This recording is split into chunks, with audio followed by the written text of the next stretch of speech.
Hello all.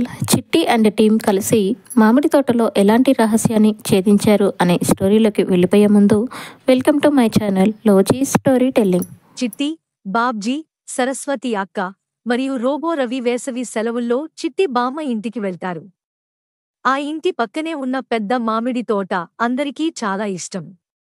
పిల్లలు ప్రతిరోజు ఆ తోటలో పండిన మామిడి తింటూ సరదాగా గడుపుతారు. కాని ఒకరోజు చిట్టి బామ్మ కోపంగా ఇలా అంటుంది, బామ్మ, మా తోటలో మామిడి పండ్లు ఎవరో కాజేస్తున్నారు. కొన్ని చెట్లు కూడా గుంతలతో నాశనమయ్యాయి.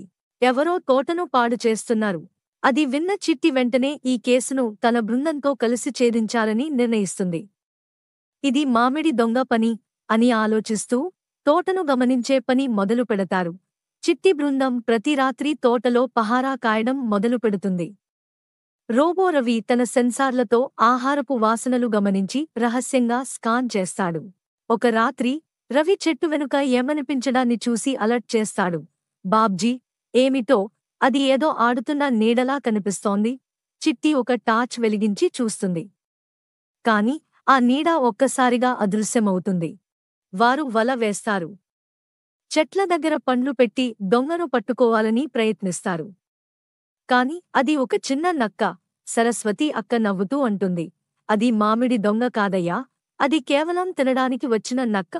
మరో రోజు రోబో రవి తోట చివర కొట్టుబడిన పాత గుడిసెను గుర్తిస్తాడు. చిట్టి బృందం ఆ గుడిసెలోకి వెళ్లి చూసేలోపే ఎవరో వస్తున్నారు. చిట్టి తన స్నేహితులతో గదిలో దాక్కుంటుంది. అప్పుడు వారు చూస్తారు, అది ఎవరో కాదు, మా తాతయ్య. తాతయ్య మామిడి పండ్లు కొంత భాగాన్ని తీసుకుని వేరే గ్రామాల్లోని గిరిజన పిల్లలకి పంపిస్తున్నట్లు అర్థమవుతుంది. తాతయ్య, ఈ పండ్లతో వారు కూడా ఆనందంగా ఉంటారు. కానీ మీకు చెప్పడం మాత్రం మరిచిపోయాను. చిట్టి బృందం తాతయ్య ఆలోచనకు ఆశ్చర్యపడి మిగతా పండ్లను కూడా ప్యాక్ చేసి పంపడంలో సహాయం చేస్తారు. బామ్మను బతిమాలుతూ చెబుతారు, ఇది మామిడి దొంగ పని కాదు బామ్మ, ఇది మన తాతయ్య మంచి పని. తీవ్రమైన కోపం నవ్వుల్లోకి మారుతుంది.